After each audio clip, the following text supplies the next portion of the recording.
love you, Lord, for your mercy never fails me, and all my days have been held in your hands. From the moment that I wake up, sa Kanya, sa pamamagitan ng Kanyang mga salita.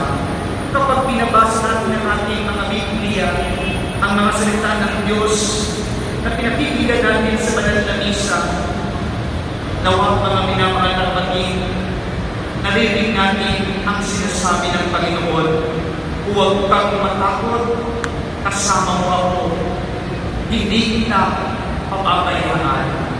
Mga minamahal na kapatid, ang salita ng Diyos na nagbibigay ng lakas sa ating pananalangin. Ito'y nagbibigay sila upang huwag tayong sumuko kahit nila walang kasiputan ang ating mga ipinapanalangin.